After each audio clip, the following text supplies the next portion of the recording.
नमस्कार। वो पथ क्या पथिक कुशलता क्या, जिस पथ पर बिखरे शूल न हो। नाविक की धैर्य कुशलता क्या, यदि धाराएं प्रतिकूल न हो।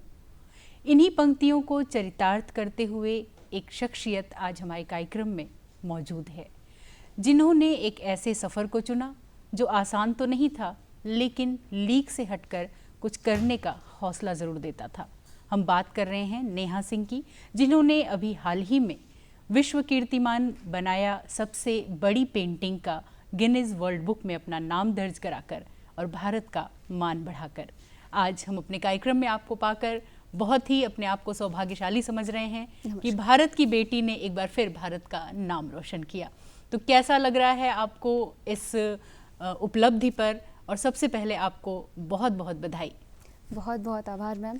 और मैं बहुत खुश हूँ, बहुत ज़्यादा खुश हूँ कि अपने भारतवर्ष के लिए, अपने देश के लिए कुछ छोटा बहुत करने का प्रयास कर रही हूँ और सबके आशीर्वाद से ये सफल हो रहा है। तो सभी सबका कि सबकी दुआएं काम कर रही हैं साथ में। बहुत अच्छी बात है। और ये जो अचीवमेंट था, ये जो उपलब्धि थी, कहते हैं कि उपलब्धि एक दिन की होती है, लेकिन इसकी तैयारी वर्षों से शुरू हो जाती है। तो सबसे पहले ये विचार मन में आपके कब और कैसे आया? वर्ल्ड रिकॉर्ड बनाने का जो विचार था मेरे अंदर, ये 2017 से ही चल रहा था, जब पहली बार मैं Guinness world record holder doctor Jagdish Pillai sir से मिली थी जी। तब वहाँ पे मैंने बेटी बचाओ बेटी पढ़ाओ का एक इवेंट देखा जो उनके रिकॉर्ड में था। उनके एक रिकॉर्ड गिनीज वर्ल्ड रिकॉर्ड में वो दर्ज हुआ था। उनका मानना था कि बेटी बचाओ बेटी पढ़ाओ तक ही नहीं, बेटी बढ़ाओ तक।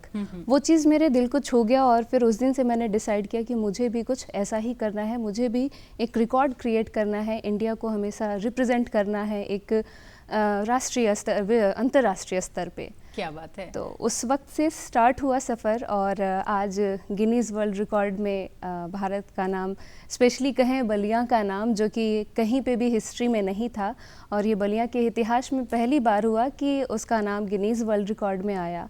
साथ ही बीएचयू के 104 वर्ष के इतिहास में पहली बार किसी विद्यार्थी ने गिनीज वर्ल्ड रिकॉर्ड किया। तो ये बहुत खुशी की बात है। बहुत ही खुशी की बात है। और ये जो विषय रहा आपका, इसके बारे में हम चाहेंगे कि आप हमारे दर्शकों को बताएं कि किस विषय पे ये पेंटिंग थी और ये विषय आपने क्यों चुना?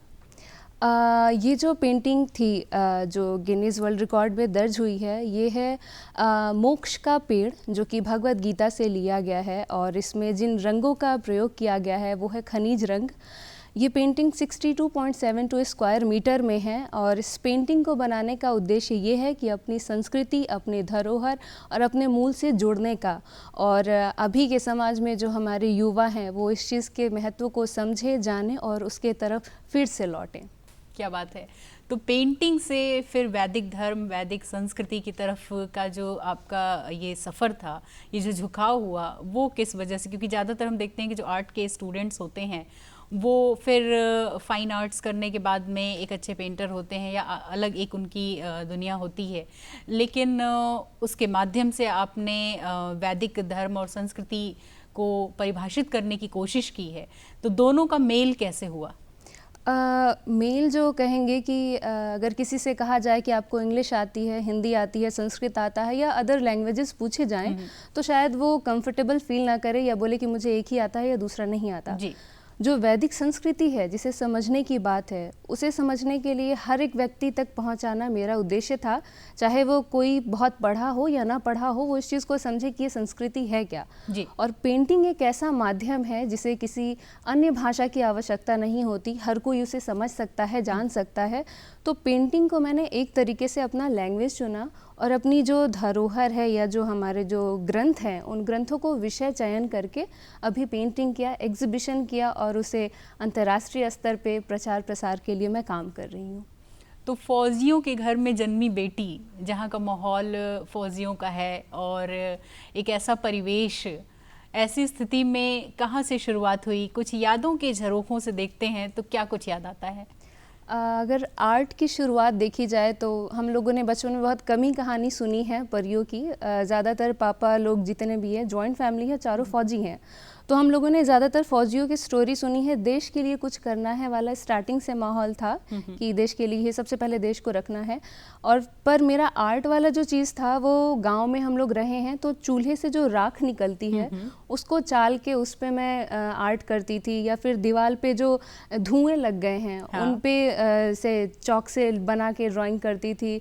और मेरा ग्रेजुएशन जो था एकदम से सडनली आर्ट में हुआ, 12th तक मैंने कहीं पे भी आर्ट नहीं लिया था। अच्छा जी, तो यानी कि एक ग्रामीण परिवेश में एक कला, एक प्रतिभा का जन्म हुआ खेल खेल में यूं ही, लेकिन कौन जानता था कि उसे पहचान विश्व मंच पर मिलने वाली है। तो जब माता पिता आज आपको इस रूप में पाते हैं कि उनकी बेटी ने न सिर्फ उनका बल्कि पूरे देश का मान बढ़ाया, तो कैसा महसूस वो करते हैं और आप उन्हें ऐसा देख करके कैसा क्या सोचती हैं और क्या इरादा है आगे करने का? अभी जो भी चीज़ें कर रही हूँ, कई चीज़ें अभी दिख नहीं रही हैं, लेकिन वो चीज़ कंटिन्यू है। मैं चाहती हूँ कि आने वाले कल के दिन में भी जो हमारा देश है उसको दोबारा से रिप्रेजेंट करूँ, उसकी पूरी तैयारी। और फैमिली इस चीज़ को लेके बहुत खुश है कि आप अपने देश के लिए कुछ कर रहे हो जो शुरू से वो चाहते थे।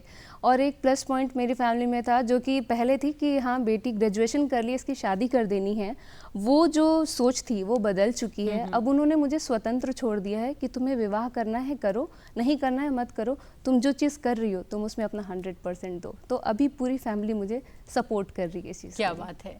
तो चुनौतियां भी कुछ रही होंगी, क्योंकि अक्सर जब हम शुरू करते हैं तो शुरुआत में प्रारंभिक स्तर से लेकर के और आगे बढ़ने तक उस रास्ते में कई पत्थर आते हैं, तो क्या आपके साथ भी कुछ ऐसी स्थितियां रहीं? बिल्कुल बिल्कुल। मैं स्वामी विवेकानंद जी के पद चिन्हों पे चलना ज़्यादा पसंद करती हूँ। उन्होंने एक चीज़ कहा था, उत्तिष्ठित जागृत प्राप्य वरानि बोधत क्षुरस्य धारा निशिता दुरत्यया दुर्गम पथस्तत् कवयो वदन्ति। यानी कि ऐसे रास्ते पे जो चलना है वो छुरे के पैने की जो धार है उस पे चलने के बराबर है। हो सकता है आपको कई तरीके की कमेंट्स करें लोग, कई तरीके की बात बताएं जो आपकी फैमिली तक जाए और वापस आप इन सब चीज़ों में आगे नहीं बढ़ेंगे। तो लोगों ने बहुत पाँव खींचा, कई लोगों ने बहुत उल्टे तरीके से कह सकते हैं कि पत्थर चलाना जो शब्दों का होता है, कैरेक्टर पे चलाना, घर तक कई चीज़ें पहुंचा देना जिससे कि आपका बच्चा वापस गांव चला जाए और वो रोक दी उस चीज़ों को। तो वो रुका नहीं और विवेकानंद जी की उन बातों को हमेशा अपने दिमाग में रखा कि मुझे अपने ध्येय तक ज़रूर चलना है, कुछ भी हो जाए। तो वो एक स्ट्रॉन्ग कह सकते हैं विवेकानंद की जो बातें थी मुझे यहाँ तक लेके आई और उसी को मैं अभी तक अप्लाई कर रही हूँ और शायद यही वजह है कि आज इस मुकाम पे आ पाई हूँ। बिल्कुल। तो एक जो ये जिजीविषा है, एक दृढ़ संकल्प आपके मन में आया, वो कहीं ना कहीं से तो ज़रूर आया होगा, उसके पीछे आप किसे श्रेय देना चाहती हैं? अभी 3 साल पहले जब मैं यहाँ मतलब कह सकते हैं कि जब मैं वाराणसी में थी तो उससे पहले सिर्फ एक आर्ट करना है, आर्टिस्ट बनना है, यहीं तक मेरी सोच थी। लेकिन जब वैदिक चीज़ों को समझा और जाना तो लगा कि नहीं, अब ये दूसरे मेरे लाइफ का टर्न पॉइंट है और यहाँ से मुझे नई चीज़ की शुरुआत करनी है और जो हमारी संस्कृति है, सभ्यता है, उसके लॉजिक को जानना है और तब उस चीज़ को बताएंगे। क्योंकि यूथ जब तक आप लॉजिक नहीं बताएंगे उस चीज़ पे ट्रस्ट नहीं करते, उसे फेक समझने लग जाते हैं, अंधविश्वास में डाल देते हैं। तो मेरा जो माइंड सेट था इस चीज़ को लेके, कहीं ना कहीं मैं भी ऐसे ही यूथ में से थी जो कि इस चीज़ को बहुत ज़्यादा नहीं सोच पाती थी। पर मैं इसका क्रेडिट देना चाहूँगी डॉक्टर जगदीश पिल्लई सर जो कि मेरे गुरु हैं और उन्होंने हर एक चीज़ का साइंटिफिक क्या मतलब महत्व है और क्या लॉजिक है उसका, हर एक चीज़ को उन्होंने क्लियर किया और वो दिमाग में मेरे बैठ गया है कि हाँ अब मुझे किस तरीके इस चीज़ को आगे बढ़ाना है, यूथ तक इस चीज़ को कैसे जोड़ना है और एक जो भारत था वो पहले वाला भारत कैसे फिर से विश्व पटल पे रखना है। तो विश्व गुरु, भारत विश्व गुरु के रूप में हमेशा से रहा है, तो फिर से एक बार हमें ये एहसास कराना है अपनी युवा पीढ़ी को कि भारत विश्व गुरु क्यों बना। तो वैदिक दर्शन की बात करें, वैदिक धर्म की बात करें, संस्कृति की बात करें, तो अभी आपने जैसा कहा, ऐसा बहुत सारे लोगों का मानना है कि विज्ञान कहीं ना कहीं उससे छूट गया समय के साथ जो है, और लोगों ने सिर्फ उसे एक अंधविश्वास और आस्था का विषय मान लिया। तो उसे लेकर के आपकी क्या मुहिम है, आगे क्या कुछ करना चाहती हैं जिससे कि हमारी जो आगे की जनरेशन है, यूथ हैं जो, वो उससे जुड़ सकें? वैदिक विज्ञान का सबसे पहले तो अगर हम लॉजिक किसी को भी दिखाते हैं या उसके प्रयोग एक्सपेरिमेंट सबके सामने रखते हैं तो उस पर यकीन करना थोड़ा सा आसान हो जाता है। अब जैसे कि हमारे यहाँ जो मंत्र चिकित्सा है, फॉर एग्जांपल कि हमारे यहाँ कई चीज़ें मंत्र से उपचार की जाती थी, कई पद्धतियाँ थी। तो जिस तरीके से उदाहरण के लिए हम गायत्री मंत्र को लें कि गायत्री मंत्र बोलने से किस तरीके से ट्रीटमेंट हो सकता है, वो कैसे असर करता है, तो गायत्री मंत्र के जो 24 अक्षर हैं हमारी बॉडी के 24 ग्रंथियों पे वो एक तरीके का करंट जैसा काम करते हैं, वाइब्रेशन होती है उसके उच्चारण करने से। तो जिस प्रकार की प्रॉब्लम होती है उस चीज़ को वहाँ वहाँ ठीक करता है। जैसे कि अगर हमारे पैर में चोट लगा है तो मेडिसिन खाते हैं तो ठीक उसी जगह पे वो हील करता है और वहाँ आराम देता है। मंत्र भी उसी तरीके से काम करते हैं, उसका वाइब्रेशन, उसका जो बोलने का उच्चारण का अगर सही तरीका है तो बड़े से बड़े रोग को भी ठीक किया जा सकता है। तो सारे जितने भी साइंटिफिक बातें कही गई है वो हमारे वैदिक चीज़ों में हैं, वो पूर्णतः वैज्ञानिकता पे ही आधारित है। लेकिन अभी जो बीच में कुछ चीज़ें आई, किसी ने अपने तरीके से तोड़ मरोड़ कर दिया इस चीज़ को हटाने के लिए, इस चीज़ को ख़त्म करने के लिए, तो कारण यही है कि अभी के टाइम में जो यूथ है उस चीज़ को समझ नहीं पा रहे हैं।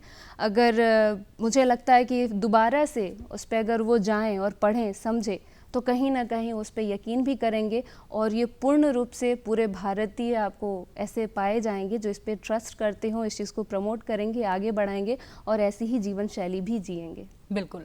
तो आपने गिनीज वर्ल्ड बुक जो रिकॉर्ड बनाया, इसके अलावा कुछ पुस्तकें भी आपकी प्रकाशित हुई और कुछ डिजिटल पेंटिंग के बारे में भी हमने सुना है, तो उनका जिक्र भी करना चाहेंगे।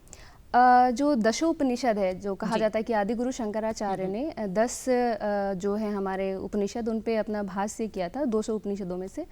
तो उस उपनिषद को पेंटिंग फॉर्म में लाना कि लोगों तक उस चीज़ को पहुंचाना है मुझे, तो मैंने उसको पेंटिंग किया, फिर उसे डिजिटल रूप में लाया, फिर उस चीज़ को रिकॉर्ड ने अपने उसमें दर्ज कर लिया कि भारत की पहली ऐसी महिला है जिन्होंने वैदिक विषय पे इस तरीके से ऐसे उपनिषदों पे काम किया है। तो एक तो वो रहा, और साथ में ही इसी लॉकडाउन में जब ये लॉकडाउन लगा था तो बहुत आपदा को अवसर में बदलने के लिए हमारे प्रधानमंत्री भी किस तरीके से बताते हैं, तो उस टाइम को बहुत अच्छे से यूज़ किया और 7 बुक्स जो थे वो उसी लॉकडाउन में आए। जैसे कि राम नाम शास्त्र है, उसमें राम के नाम के पीछे जो भी वैज्ञानिकता है उसको बताना, फिर जीवन दर्शन गीता, भगवत गीता को आप किस तरीके से समझ सकते हैं, अभी के यूथ को अगर समझाना है तो उस तरीके से उस लैंग्वेज में भगवत गीता है, उपनिषदों के बारे में है, और कविता संग्रह है, पंचतत्व महावाक्य की एक जो बुक है वो है। साथ ही ऐसे करके टोटल 7 बुक्स लिखे गए हैं। बहुत बहुत आपको शुभकामनाएं हमारी तरफ से, आप जीवन में आगे बढ़ें और ऐसे ही हमारी युवा पीढ़ी को और हमारे समाज को संदेश दें अपने विभिन्न नवाचारों के माध्यम से। तो उम्मीद करते हैं कि ये जो मुलाकात हमारी रही हमारे लिए कुछ इस रूप में सार्थक होगी कि हम भी देखें कि हम क्या कुछ कर सकते हैं अपने देश के लिए, अपने लिए, अपनों के लिए। तो इसी उम्मीद के साथ कि फिर होगी आपसे मुलाकात, दीजिए इजाज़त, नमस्कार।